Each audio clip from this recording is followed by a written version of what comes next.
Hello, everyone. Welcome back to Personalization Outbreak Podcast, a place for those who are committed to change the definition of leadership. Now, in today's episode, we'll be discussing the importance of having more women in leadership roles, and why that's crucial for businesses and organizations to have a more diverse set of voices leading the way. Now, our guest today is Sam Hammock. Sam is the Executive Vice President and Chief Human Resources Officer at Verizon.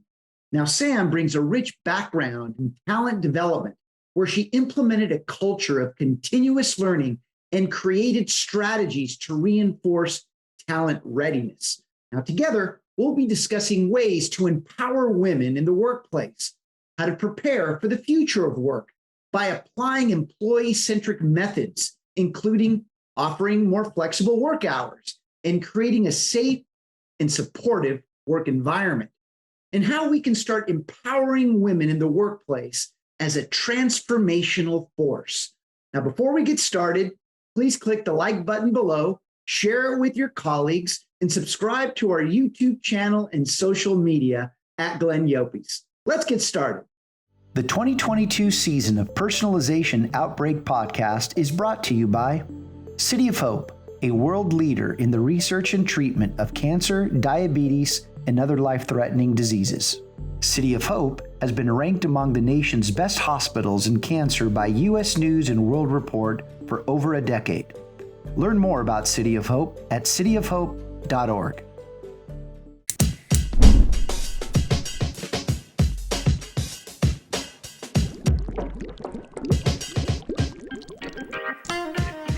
You are listening to Personalization Outbreak, a podcast about the collapse of traditional corporate standards in today's more personalized world. I'm Glenn Yopes.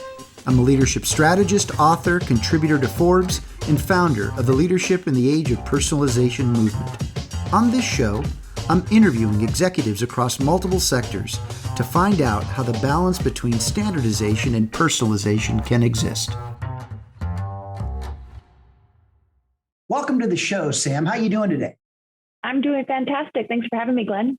Of course. It's a pleasure to have you. And as you know, and as we discussed offline, Sam, leaders in organizational cultures today, they suppress individuals without even knowing it. We've unconsciously have found ways to keep people functioning far below their full capacity, reducing employee engagement and productivity. It's time for us to design a new leadership model that moves us away from stifling one's authenticity to a mindset that unleashes their individuality. And there's some critical universal truths here: that we all have value.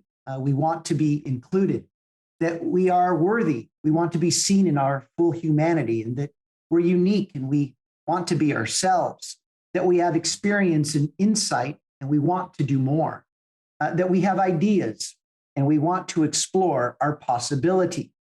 Now, I've come to learn from you, Sam, that Verizon is fully committed to helping women develop skills and their competencies to see and seize growth opportunities in their career. But you also are a very passionate advocate around this work. Why does this work matter so much to you, Sam? No, I think, well, first of all, if it doesn't matter to someone, then they're on the wrong train. so they should get off of that train and get onto another one. We've all seen the data that shows that this makes a difference in your engagement with your employees and with your business results, period. There is no other reason that you need to have. But setting it back a little bit, Glenn, to kind of the point that you opened with, let's be real. I tend to believe that society and much of the world today was designed around the married male. And we haven't really evolved that much. So, when you think about work, you think, how is it designed? What is the typical day? We tend to have in our systems a one-size-fits-all approach. Let me tell you, one size fits all rarely fits all, almost never. And it lacks the ability for us to give flexibility. What have we learned over these last 2 years of this pandemic, and certainly has been true for women in the workplace, is that we didn't have the right system. We did not have the right system to support people, parents, and specifically working women with children. And so I think without further ado, we have been propelled at Mach speed for a change that has been needed. And if we don't fix the system, we're going to continue to be up against these problems. And it goes all the way down into not only do we need to now get women back into the workplace, many had to leave, but how do we continue to propel their careers? And I think this is where corporations have a massive responsibility to fix the systems that are residing within their own organization. Things like performance management. Keep going, Sam. Keep going. You're setting the tone today. No, to take it where you want it. I think that, fixing the system around these things and what we have learned, we will be missing a massive opportunity if we don't take advantage to fix it now. Well, Sam, since you just took us right out of the gates, there's no secret that women experience disproportionate barriers entering and re-entering the workforce, as well as advancing in their careers, all of which was exacerbated by the pandemic. Can you tell us more about the issues women are facing at work? So first of all, there is the how do I do work? The feeling like you have to choose, right? Between a family and work. I think that problem absolutely still exists. Have we gotten better? Sure. Have we fixed it? Nope. And we continue to make people feel like you still have to choose. You can have it all, but not at the same time. So what does that mean for women? And then I think there's what are we learning about? Okay, if I do take a break, how do I get back in? Women saying either one, I've now, we know this, the pace of skills, capabilities, and experiences is so fast. So if you're going out for a couple of years, how do you build back up those skills again? How do you build back up your network, which is really important? And we did a massive study, quite frankly, on the behalf of women and figuring out what we're going to do. And we found that, 72% of women were concerned about the difficulty of finding jobs that match their skill set. And if they don't match, how do you get that training? Right. Well, I think we're all learning that if we're going to advance in our careers, we have to change our skill sets so that we can start redefining what those roles really mean. And I think that, women see opportunities in everything. They anticipate the unexpected. There's this sense of growing and sharing opportunities. It seems to me that it's the women of the world that need to be the co-designers of change in the workplace. Don't you think, Sam?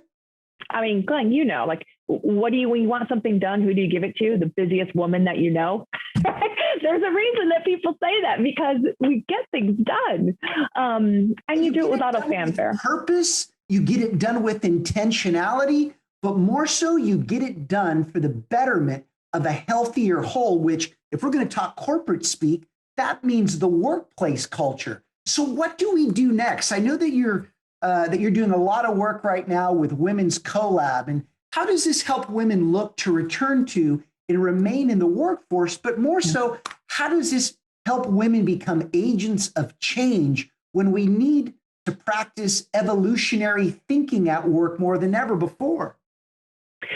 So okay, let me put the whole thing I opened with in the system aside for a second, because we could have some real fun with that conversation. Well, I'm coming back to it, but go ahead.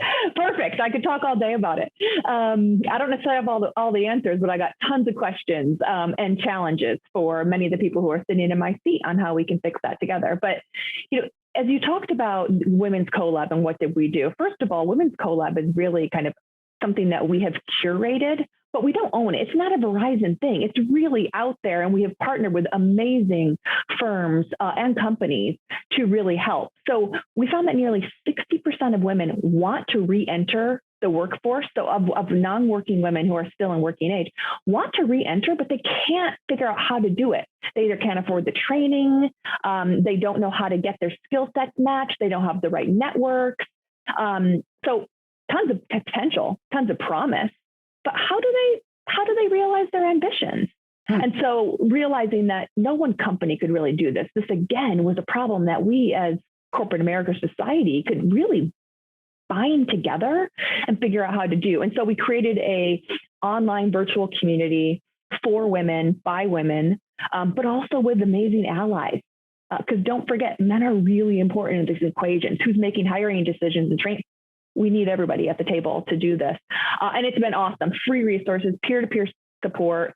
Degreed, who is a learning experience platform, is doing the whole thing to actually help put you in touch with the right content.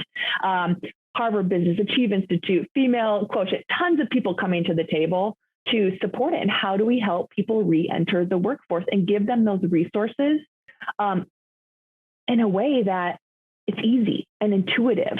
And the networks have been so amazing.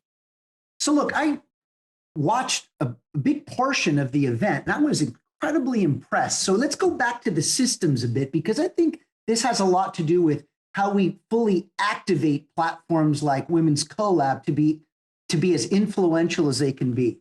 So here's a question I have for you, Sam. Where do we start? Is it with the individual, with the environment, or both? What do you think? I think it's both. I think it has to be both. But I think the environment will help the individual. Keep going. Yeah, I think that, so first of all, as I opened up, right, I think society, we've seen our biggest flaws come to light in the last couple of years, although you'd be blind if you say you haven't seen them in the last couple of decades, on how it's built. The typical workday, let's pretend for a second that we all work 8 to 5, which isn't as common anymore. But let's pretend we did. Even the typical workday is before kids are going to school and after they get home. So what the hell's happening with the childcare system, right? I mean, we're not designed around that. So how do we fix it?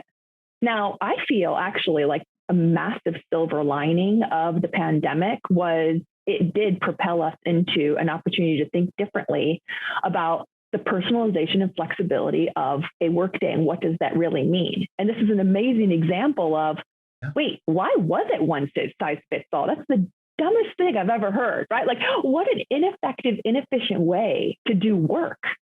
And we want to talk about the war for talent, which, by the way, is very real right now, but in a way that it never really has been before.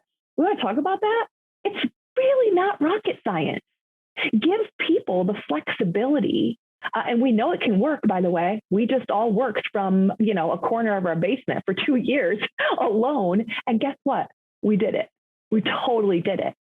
And what if we did allow people to know and empower them that they actually have the skills, the ability, and the knowledge of how and when and where to do their job? I want you to think about these 5 questions. You ready for this? Hit me. Because this is exactly what you're talking about. Is that as leaders and as organizations, we need to be thinking about, who do we let in? How do you see those you let in? Who do you let them be? What do you let them do? And how do you let them do it? You see, what you just said about the pandemic is that all 5 of those questions represented the unleashing of one's individuality, which became apparent. Why? Because the systems weren't getting in the way of their independence. What do you think, Sam? I love it. I love the simplicity and the relevance of the questions, and I actually think they're the right questions to ask. I boil it down even simpler. I say this all the time.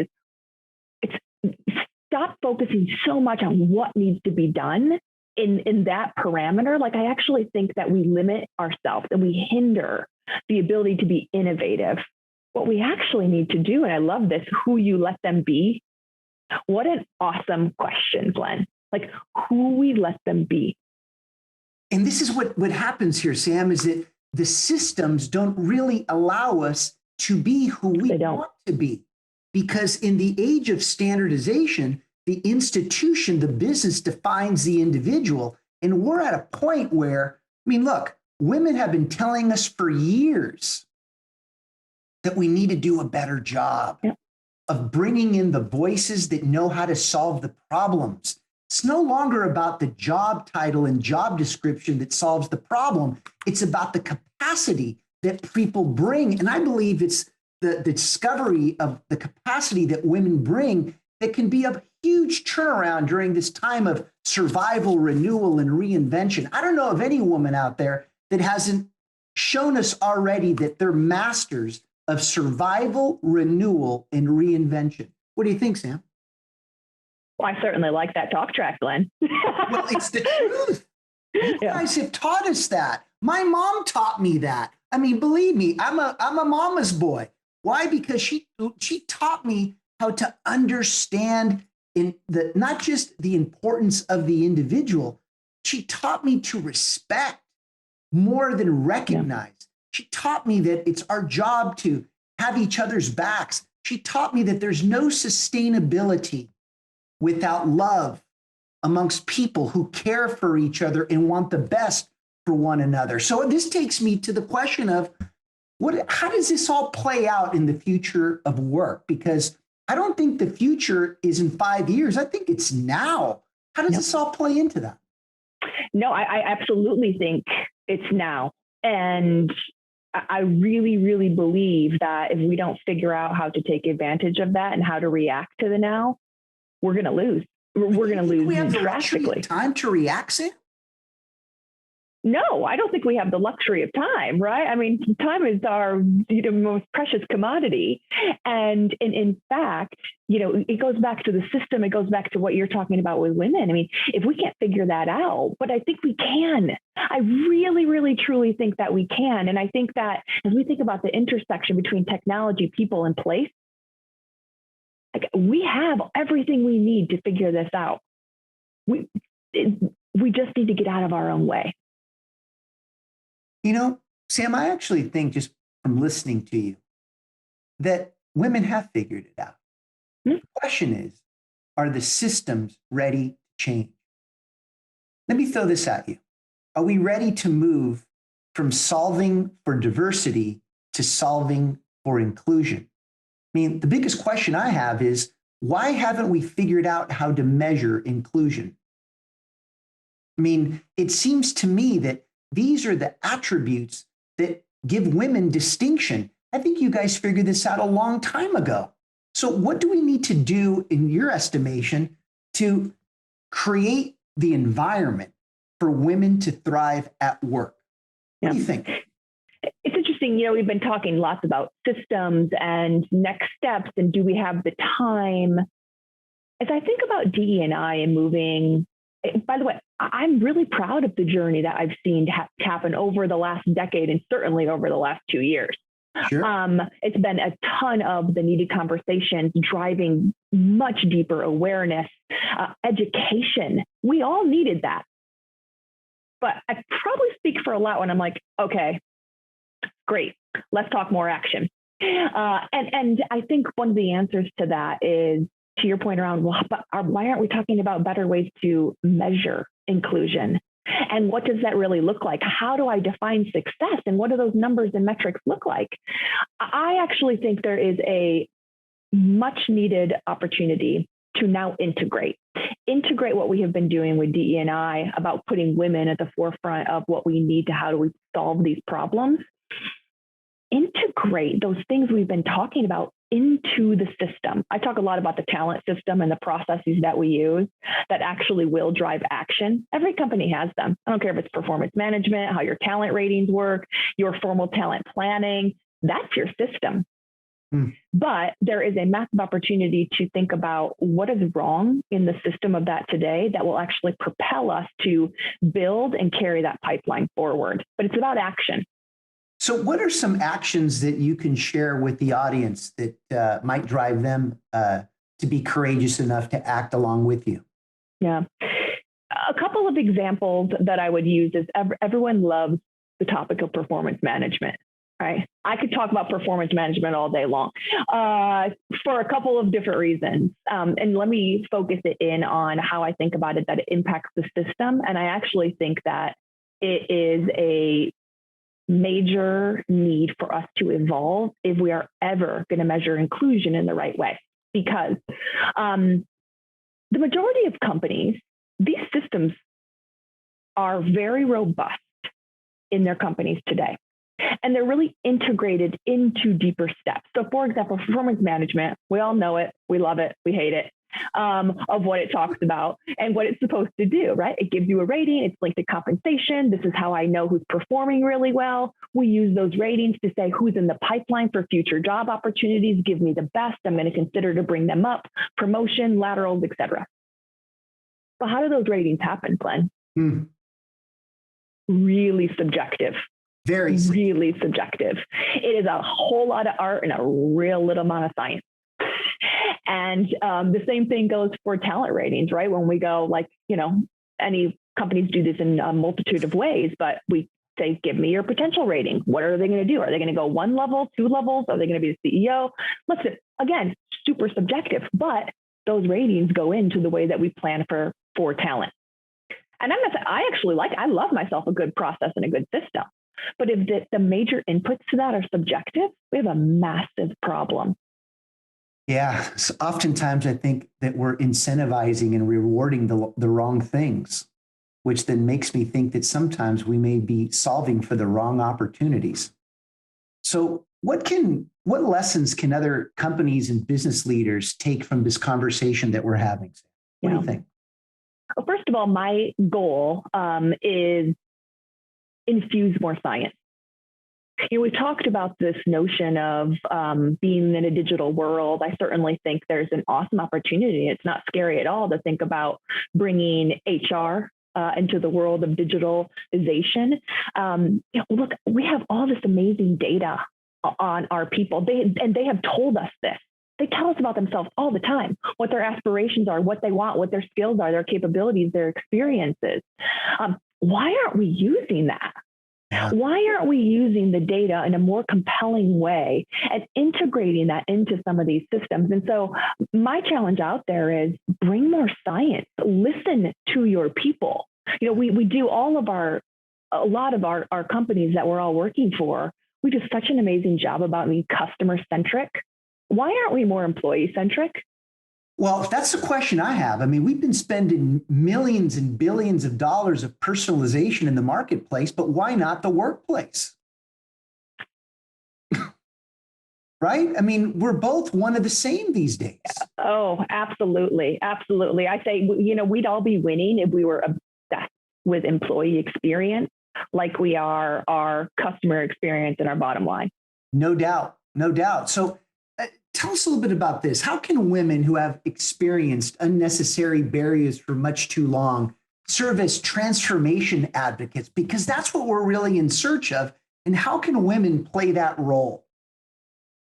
So I think there's a couple of different ways. One is certainly, I really believe, I know it's tried and true, but women empower other women. And I think considering to rise up together, like how are you using your own network? How are you using the power of that? Because I promise you it is powerful to share that voice and bring that to the forefront. I think more now than ever, Glenn, employees hold the power right now in society and certainly in corporate America and across the globe. So use that power. Use your voice. Employers absolutely want to hear that right now.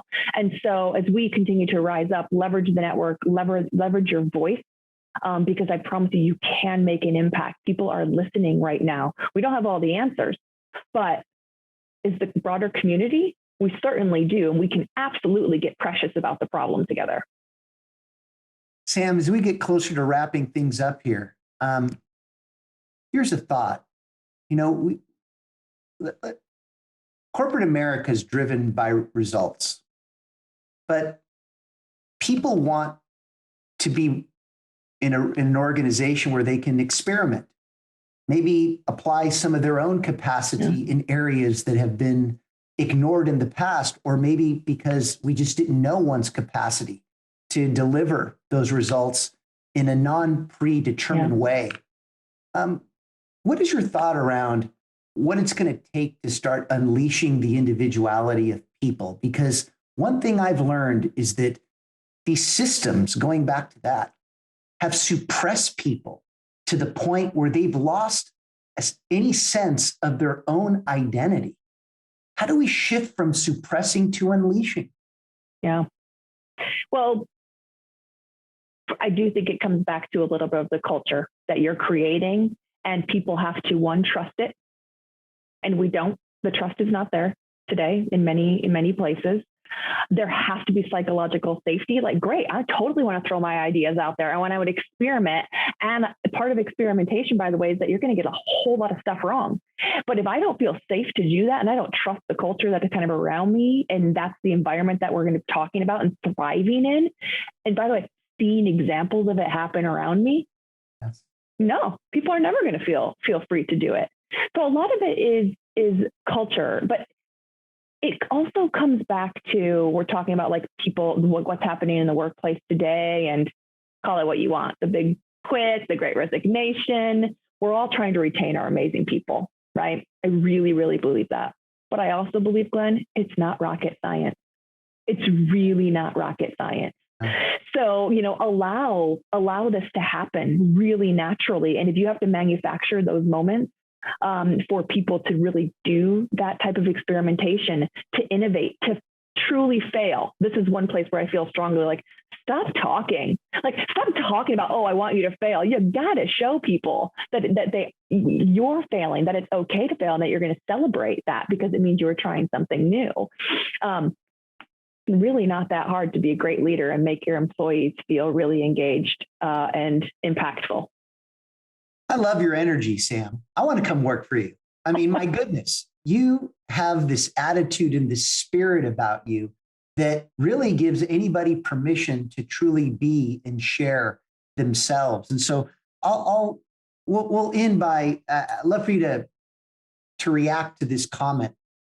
You know what I've heard is that organizations don't believe that the mission can be more valued than their contribution to it.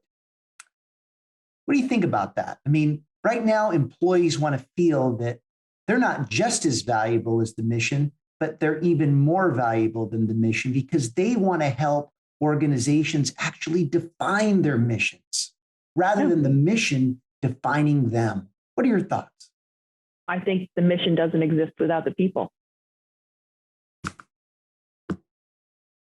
So therefore, they are the ones that the mission needs to come from. Who's gonna realize that, right? It's like culture doesn't happen because I wrote it on a piece of paper. So absolutely, your mission is not even possible without the people.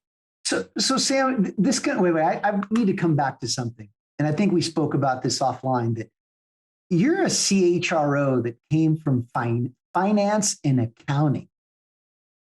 How did this happen?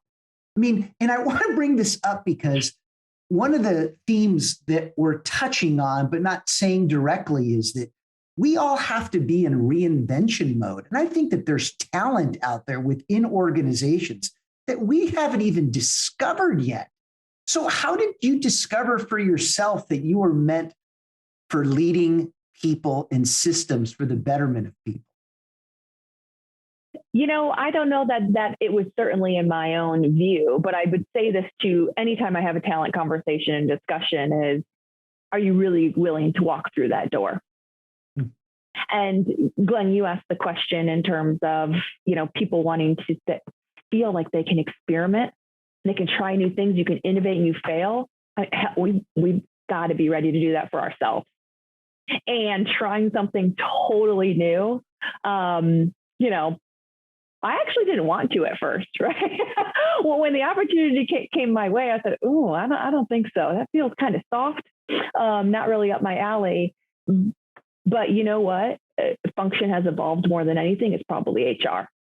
Obviously, I have a bias because I'm sitting in it, but there is really a massive business opportunity that sits in HR, and the intersection of business and people has never been more critical than now.